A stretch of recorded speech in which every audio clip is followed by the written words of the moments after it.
একদম ভালো নয়, রাস্তাঘাটটা ঠিক করে দিন। করবো আগে সরকার হোক, জিতুক। একদম টোটো করে যাওয়া যায় না। কাল আমি বলেছি বলে ওদের নেতাদের খুব কষ্ট হয়েছে, রাস্তায় ধুলো মুখে চলে আসে। গ্রামের চেয়ে ভালো, গ্রামে হাঁটা যায়, ধুলো ওড়ে না। আর বর্ধমান শহরে একটা রাস্তা ঠিক নেই, কোথায় টাকা যাচ্ছে, খুঁড়ে মুড়ে একাকার। রাস্তাগুলো একটু ব্যবস্থা করে দিন। এসেছেন যখন। করবো, জিতি। রাস্তা করার কাজ আমার নয়। মোদিজি দিদিকে টাকা দেন, তার ভাইরা কে নেয়? আমাকে তো টাকা দেবেন রাস্তা করার জন্য। মিউনিসিপ্যালিটিতে টাকা আছে, জলের টাকা, বিদ্যুতের, ড্রেনের, রাস্তা সব টাকা লুট হয়ে যাচ্ছে। চলুন মিউনিসিপ্যালিটি ঘেরাও করি একবার, আমি যাবো। আমাকে তো টাকা দেয় না রাস্তা করার জন্য। অলরাউন্ডার, ব্যাট করলেন, বল করলেন, রাজনীতিও করছি, ব্যাট বল, রাজনীতি, ক্যারাটে সব করেছি, এখনো করি। সেই জন্য আমার সামনে আসতে লোক একটু ভয় পায়। যত দিন যাচ্ছে কীর্তি যাচ্ছে তো ফিকে হয়ে যাচ্ছে দেখা যাচ্ছে। রং কবে ছিল? চিরদিনই ফিকে। যে রিটায়ার্ড আর টায়ার্ড তার কাছ থেকে কি আশা করবেন? উনিও বুঝতে পারছেন যে এখানকার জনতা আপনাকে নিচ্ছে না, পার্টির লোকেরাই সঙ্গে বেরোচ্ছে না। ওরা ওদের ব্যাপারটা দেখে নেবে, আমরা আছি মানুষের সঙ্গে, মানুষ মোদির সঙ্গে আছে, সেটাই দিনকে দিন পরিষ্কার হয়ে যাচ্ছে। দাদা একটা জিনিস দেখা যাচ্ছে, লোকসভা বিধানসভায় জিতলেও পঞ্চায়েতে বিজেপি জিততে পারে না কেন? পঞ্চায়েতে এখানকার পুলিশ দিয়ে গুন্ডা দিয়ে লুট করা হয়। নেক্সট পঞ্চায়েতে দেখবেন বাড়ি থেকে বেরোতে দেবো না গুন্ডাদের। তখন কি একই সিস্টেম চলবে? কি সিস্টেম সেটা আগের থেকে বলবো না, বুঝতে পারবেন। আচ্ছা, গতকাল তো আপনি প্রচার করলেন সারাদিন, মুখ্যমন্ত্রী উত্তরবঙ্গে গেছেন, কোনো প্রচার করেনি, আদিবাসী নৃত্যে পা মিলিয়েছে। এখন দেখুন, ওদের লোকজনকে ডাকতে গেলে নাচানাচি করতে হচ্ছে। মুখ্যমন্ত্রীও নাচেন, এখানকার ক্যান্ডিডেটও নাচানাচি করে লোক জমা করার, ম্যাজিক করার। আর যেমন করে না রাস্তার ধারে নাচ গান নাটক করে ম্যাজিক করে লোক জমা করে, ওদের তাই করতে হচ্ছে। আর আমাদের দেখলেই লোক রাস্তায় চলে আসে, এই পার্থক্য। না, ওরা এতখানি কনফিডেন্স যে বছরে প্রথম দিন প্রচার করতে হয়। আমি তো প্রচারই করিনি কোথাও, আমি তো লোকের সঙ্গে দেখা করছি। এখানে কি প্রচার করছি নাকি? ক্রিকেট খেলতে এসেছি, তাদের লোক এসে যাচ্ছে। ওরা টাকা পয়সাতে রোড শো করছে, ঘোড়া ভাড়া করছে, আমাদের তাও করতে হয়নি। কিন্তু রোড শো তো আপনাদের হবে। যখন হবে তখন দেখতে পাবেন। ওরা করেনি কাকে, যখন ক্লান্ত হয়ে যাবে তখন আমরা রাস্তায় নামবো। দাদা, আপনাকে হারানোর জন্য এই মাসের 18 তারিখের পর থেকে মুখ্যমন্ত্রী এবং অভিষেক বন্দ্যোপাধ্যায় এই জেলাতে ঠাসা কর্মসূচি নিয়েছে। মুখ্যমন্ত্রী অভিষেক নয়, আরো ভারতবর্ষ আর বাংলাদেশ থেকে যাকে সব নিয়ে আসুন, দিলীপ ঘোষ একাই যথেষ্ট। আপনার কে আসবে? আমি তো আছি, কেউ তো আসবেই, সেন্ট্রাল লিডার। তখন আমরা সভা করবো। একাই 100 দিচ্ছে। দেখে মানুষ দেখছে তো কে কোথায় আছে। আগেও লোক জিতিয়েছে, এবারেও জেতাবে। ওরা গুন্ডাদের দিয়ে ভয় দেখাচ্ছে, আমাদের কর্মীদের গিয়ে ধমকি দিচ্ছে, ফোন করছে। আমিও দেখছি কে কি করছে। আমি তো 5 বছর থাকার জন্য এসেছি, তারপরেও দেখা হবে এদের সঙ্গে।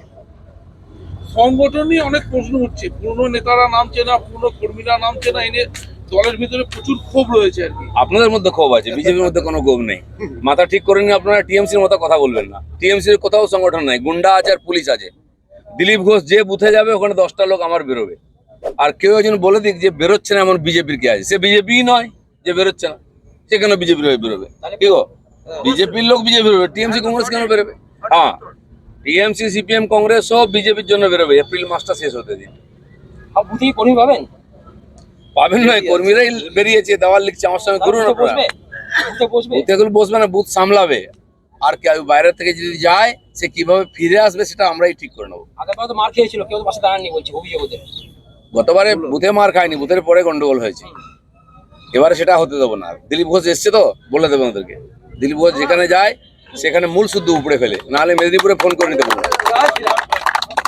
সেন্ট্রাল পুলিশ কিন্তু নিয়ে যাবে রাজ্য পুলিশ। তাদের তো চোখ কান আছে, তো তাদের অবজারভার আসছে। আমরা সেন্ট্রাল পুলিশের জোরে ভোট করি না, সেন্ট্রাল পুলিশ তার কাজ করবে। সাধারণ মানুষ যাতে বেরিয়ে এসে ভোট দেয় সেই জন্য সেন্ট্রাল ফোর্স রাখা হয়, সাধারণ মানুষের জন্য। বিজেপির কর্মীরাই ভোট করবে। বিধানসভায়, লোকসভায় আমরা দেখিয়েছি। মানুষ কি বেরিয়ে ভোট দিতে পারবে? নিশ্চয়ই দেবে, এবার তো আরো বেশি দেবে। গতবারে যারা দেয়নি তারা বুঝতে পারলো আরে বিজেপি জিতে যেত, আমরা দিলাম না কেন, এবার তারাও দেবে। ঠিক আছে, প্রচারে বেরিয়ে কি বলছেন? আমি তো লোকের সঙ্গে দেখা করছি, কিছু বলছি না, ওদের কথা শুনছি খালি। এখন পর্যন্ত শুনলেন কি? শুনছি রাস্তাঘাট নেই এখানে। এই বর্ধমান এলাকায় পুলিশের এত অত্যাচার, যারা ট্রান্সপোর্টের বিজনেস করে, ট্রাক ম্যাটাডোর থেকে নিয়মিত টাকা তুলছে, যেখানে সেখানে নো এন্ট্রি লাগিয়ে দিয়ে সমস্ত গাড়িকে আটকে দেওয়া হচ্ছে, বিনা কারণে জাম হচ্ছে আর ঝামেলা করে টাকা তোলা হচ্ছে। ট্রান্সপোর্টার আমার সঙ্গে কথা বলেছেন, বলে দাদা খুব সমস্যায় আছি, ইচ্ছা মতো রাস্তাঘাট বন্ধ করা, অত্যাচার করা, ভয় দেখানো আর টাকা তোলা। পুলিশ এবং টিএমসির গুন্ডারা মিলিতভাবে করছে। মুখ্যমন্ত্রী তো বাংলার জন্মদিন পালন করলেন হঠাৎ করে। বাংলাকে উনি জন্ম দিয়েছেন নাকি? এই বাংলা কবে কার আমলে শুরু হয়েছে? আর 25শে বৈশাখ কবে, পয়লা বৈশাখ কবে শুরু হয়েছে? যেখানে সেখানে ঢুকে যা ইচ্ছা বলে দিলে হবে নাকি? তো সেজন্য উনি নিজে কিছুই করেননি, তো বলবেন কি? একটা কারখানা উদ্বোধন করতে মমতা ব্যানার্জিকে আপনারা দেখেছেন আজ পর্যন্ত? দেখেন। মোদিজি দেখুন, হাইওয়ে, এয়ারপোর্ট, রেল, ট্রেন সমস্ত উদ্বোধন করছেন। মমতা ব্যানার্জি কি উদ্বোধন করছেন? কোথাও দেখেছেন? কেউ দেখবেন না। সব কাটমানি আর লুটপাট চলছে, ওই টাকা লুট হয়ে যাচ্ছে আর রাস্তায় হাঁটছেন, টাকা দাও টাকা দাও টাকা দাও, সারা জীবনটা কাটিয়ে দিলেন এরকম দাও দাও করে। দাদা, লক্ষ্মী ভান্ডার 500 থেকে 1000 করা হয়েছে, কি effect হবে? 5000 করলেও কিচ্ছু হবে না। লোক জানে ওই টাকাটা ফুর্তি করার জন্য, ভোটও দেবে না। ক্লাবের টাকা কেন বন্ধ করেছেন?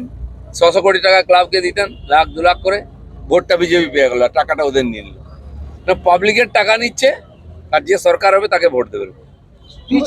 শুভেন্দু অধিকারী বলছেন জিতলে 3000 টাকা করবেন লক্ষ্মী ভান্ডার। এখন তো আমাদের সরকার হচ্ছে না, যখন হবে তখন ভাববো। এখন তো মোদী সরকার হচ্ছে। পি চিদম্বরম বলছেন যে আসন্ন লোকসভা নির্বাচনে মমতা বন্দ্যোপাধ্যায় গুরুত্বপূর্ণ ভূমিকা দেবে। প্রত্যেকবার নেন, গতবারও নিয়েছিলেন, এমপিএম হয়ে গেছেন, 12টা সিট নিয়ে নিয়েছি আমরা। এবার আরো 12টা কমবে, তখন বুঝতে পারেন যে কি মমতা ব্যানার্জির সঙ্গে দেখাও করবে না, কেউ ডাকবেও না। লালু প্রসাদের চেয়েও খারাপ অবস্থা হবে। কেউ বলেছেন 2 লাখের বেশি ভোটে জিতবেন বর্তমান দুর্গাপুর আসনে।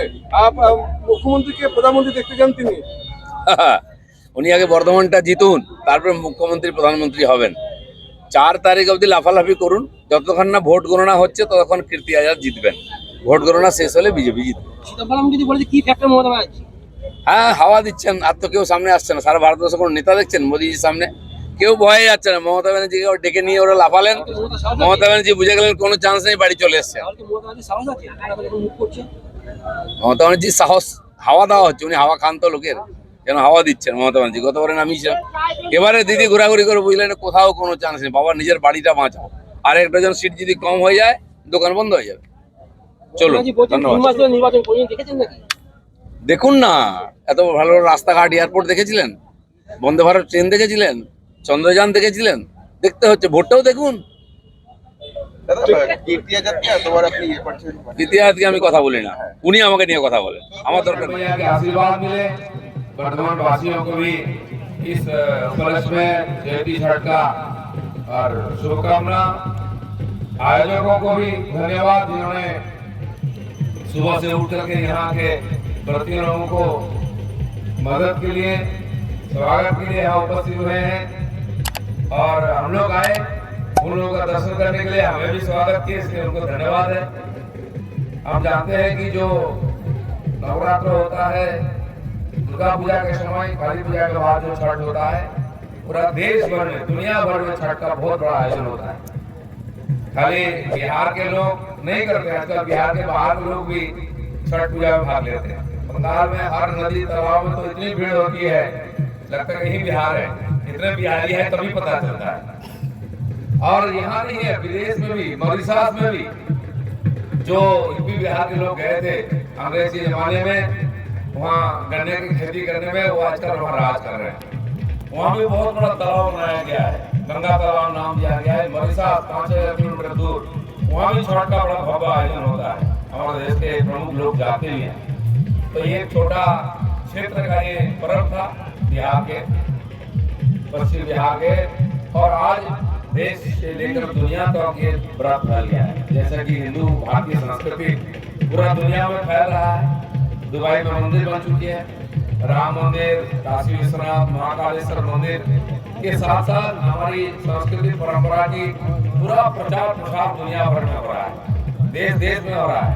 सातों समुद्र तक हमारी परचम लहरा रही है। तो ये जो छठ पर्व है बड़ा कठिन होता है। दूसरे किसी भी व्रत से 3 दिन तक व्रत उपवास में रहना एकदम निष्ठा के साथ, और फिर भगवान सूर्यदेव का अर्घ्य दे करके इसका समापन होता है। हमें तो इतना ही मालूम है कि ठेकुआ मिलता है, इसलिए आ जाते हैं लास्ट में प्रसाद लेने के लिए। आज भी एक प्रसाद मिला है, इसमें जो मात्राएं बड़ी निष्ठा के साथ व्रत किए हैं, भगवान उनको आशीर्वाद करें और इस प्रकार आयोजन और अच्छा भव्य हो।